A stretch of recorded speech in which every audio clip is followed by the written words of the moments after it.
ഓർക്കിഡിനെ കുറിച്ച് കുറേ പേര് കുറേ ഡൗട്ടുകൾ ചോദിച്ചതായിട്ട് കണ്ടിരുന്നു. അപ്പോൾ ഇന്നത്തെ വീഡിയോയിൽ നമുക്ക് തുടക്കക്കാർ എന്തൊക്കെ ശ്രദ്ധിക്കണമെന്ന് കംപ്ലീറ്റ് ആയിട്ട് ഡിസ്കസ് ചെയ്യാം.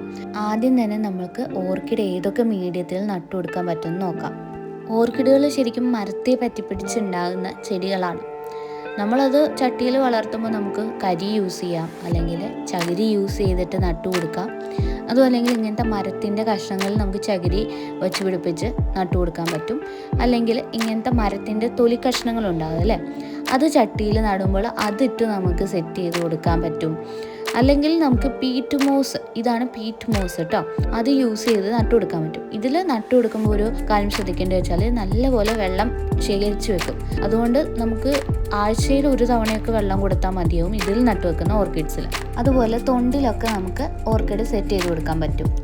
ഇനി നിങ്ങൾ ഷോപ്പിൽ നിന്ന് വാങ്ങിക്കൊണ്ട് വരുന്ന ഓർക്കിഡ് കറക്റ്റായിട്ട് എങ്ങനെ പോട്ട് ചെയ്യാമെന്ന് നോക്കുക.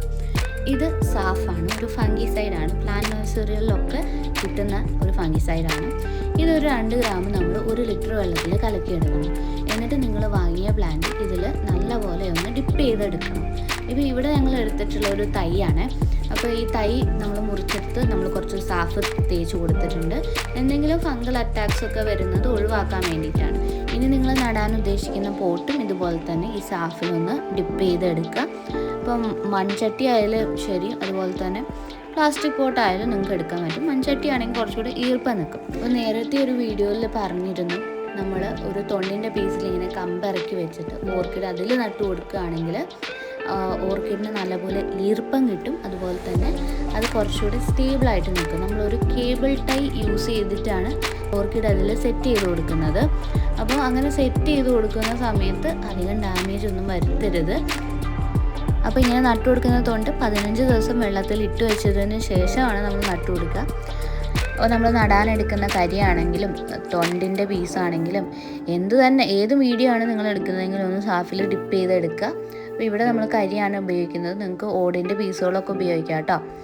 നിങ്ങൾക്കിപ്പോൾ അതുപോലെ ആ തൊണ്ടിൽ വെച്ച് കൊടുക്കണ്ട എന്നുണ്ടെങ്കിൽ ഡയറക്റ്റ് കരിയിൽ ഇറക്കി വെച്ചാലും മതി. ഇനിയിപ്പോൾ നിങ്ങൾ ഏത് മീഡിയം യൂസ് ചെയ്ത് നടുകയാണെങ്കിലും ഓർക്കിഡ് നല്ലപോലെ സ്റ്റേബിളായിട്ട് ഇരിക്കണം. പ്ലാന്റിന് ഇളക്കം തട്ടുകയേ ചെയ്യരുത്.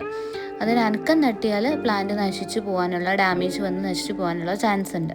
പിന്നെയുള്ള ഒരു വലിയ സംശയമാണ് ഓർക്കിഡിന് എത്ര ദിവസം കൂടുമ്പോൾ നമ്മൾ വെള്ളം നനയ്ക്കണം എന്നുള്ളത്. നനയ്ക്കേണ്ട കാര്യം നമ്മൾ നട്ടു കൊടുത്തിട്ടുള്ള മീഡിയം അനുസരിച്ചാണ്. നമുക്ക് വേനൽക്കാലത്തെ കാര്യം നോക്കുകയാണെങ്കിൽ നിങ്ങൾ കരിയിലാണ് നട്ടു കൊടുത്തിട്ടുള്ളതെങ്കിൽ ഒരു ദിവസം 2 നേരം നനച്ചു കൊടുക്കാം. അതുപോലെ തൊണ്ടിലൊക്കെ ആണെങ്കിൽ ഒരു നേരം മതിയാവും വേനൽക്കാലത്ത്. പിന്നെ ഞാൻ നേരത്തെ പറഞ്ഞ പോലെ മരത്തിൻ്റെ തൊലി കഷ്ണങ്ങൾ നമ്മൾ ചട്ടിയിലിട്ട് കൊടുക്കില്ലേ, അങ്ങനെയൊക്കെ ആണെങ്കിലും അതുപോലെ തന്നെ ഓടിൻ്റെ കഷ്ണങ്ങളൊക്കെ ഉപയോഗിക്കുകയാണെങ്കിൽ നമുക്ക് പൂപ്പൽ വരാനുള്ള ചാൻസ് ഉണ്ട്. അങ്ങനെയാകുമ്പോൾ നമ്മൾ ഒരാഴ്ച കൂടുമ്പോൾ അതിനനുസരിച്ചുള്ള ട്രീറ്റ്മെൻറ്റ് കൊടുക്കേണ്ടി വരും. അതായത് മീഡിയമൊക്കെ ഒന്ന് സാഫ് ഉപയോഗിച്ച് കഴുകിയെടുക്കേണ്ട ആവശ്യം വരും. മഴക്കാലത്താണെങ്കിൽ നമുക്ക് ഒരാഴ്ച കൂടുമ്പോൾ ഓർക്കിഡ് നനച്ചു കൊടുത്താൽ മതി. നിങ്ങളിതിൻ്റെ വേര് ശ്രദ്ധിച്ചിട്ടുണ്ടാവും അല്ലേ, സ്പോഞ്ച് കണക്കാണ് ഓർക്കിഡിൻ്റെ വേരുകളുള്ളത്. ഏരിയ റൂട്ട്സ് എന്ന് പറയും. നമ്മൾ ഓർക്കിഡ് നട്ടു കൊടുത്ത ചട്ടിയിൽ താഴെ ഒരു പാത്രത്തിൽ വെള്ളം വെച്ച് കൊടുക്കുകയാണെങ്കിൽ ആ വെള്ളം നീരാവിയായിട്ട് കൊണ്ടുമ്പോൾ ഈ ഓർക്കിഡ്സിൻ്റെ റൂട്ട്സിന് വേരുകൾക്ക് അതിനെ വലിച്ചെടുക്കാൻ പറ്റും. അതിനാണ് ഒരു പാത്രത്തിൽ അടിയിൽ നമ്മളിങ്ങനെ വെള്ളം വെച്ച് കൊടുത്തിട്ടുള്ളത്. നിങ്ങൾക്ക് ഓർക്കിഡിൻ്റെ വേരുകളിലും ഇലകളിലൊക്കെ വെള്ളം കൊടുക്കാം.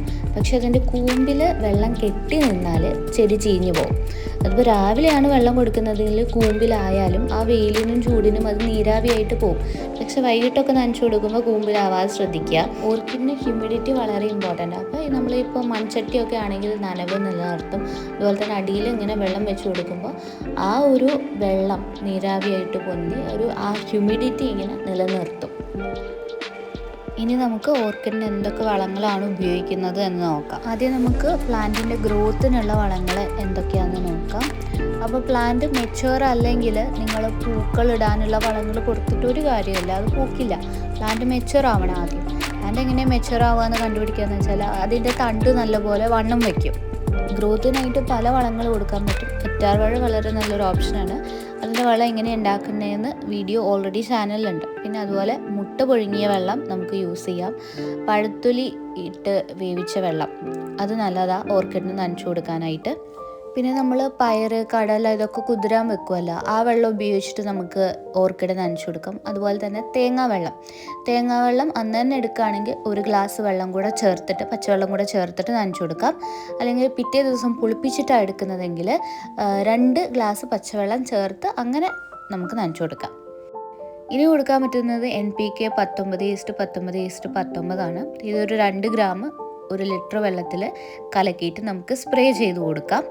അതുപോലെ NPK 30:10:10 ഇതും കൊടുക്കാം. ഇതിൽ നൈട്രജൻ കൂടുതലാണ്. ഒരു പ്ലാന്റ് ഗ്രോ ചെയ്യുമ്പോൾ അതിന് ഏറ്റവും കൂടുതൽ വേണ്ടത് നൈട്രജൻ ആണ്. അപ്പോൾ ഈ വളവും നമുക്ക് യൂസ് ചെയ്ത് കൊടുക്കാം. പൂക്കളിടാൻ വേണ്ടിയിട്ട് നമ്മൾ ഫോസ്ഫറസ് കണ്ടൻറ്റ് കൂടുതലുള്ള വളമാട്ടോ കൊടുക്കുക. ഇതൊരു NPK വളമാണ്. NPK 8:25:25. ഇതിൽ ഫോസ്ഫറസും പൊട്ടാസ്യവും കൂടുതലാണ്. അതുകൊണ്ട് ഫ്ലവറിങ്ങിന് യൂസ് ചെയ്യുന്നത്. ഇത് നമുക്ക് ഒരാഴ്ച കൂടുമ്പോൾ കൊടുക്കാം. 5 ഗ്രാം 1 ലിറ്റർ വെള്ളത്തിൽ എന്ന കണക്കിലാണ് കൊടുക്കുന്നത്. റൂട്ട്സിലും ലീവ്സിലും ഒക്കെ നമുക്ക് സ്പ്രേ ചെയ്ത് കൊടുക്കാം.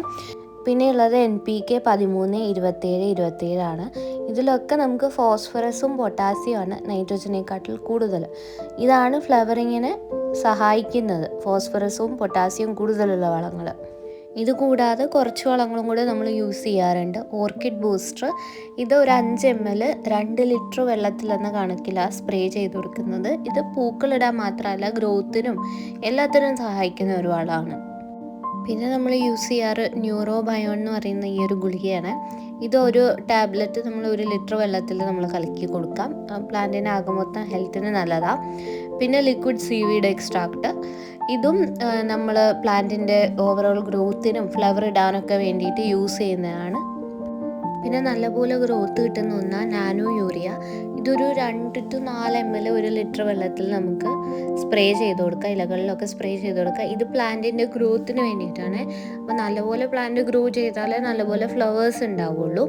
ഇത് നമ്മൾ ആഴ്ചതോറും യൂസ് ചെയ്യില്ല. മറ്റുള്ള വളങ്ങളെ പോലെ 1 മാസത്തിൽ ആകെ 1 പ്രാവശ്യമാണ് നമ്മളിത് സ്പ്രേ ചെയ്ത് കൊടുക്കേണ്ടത്.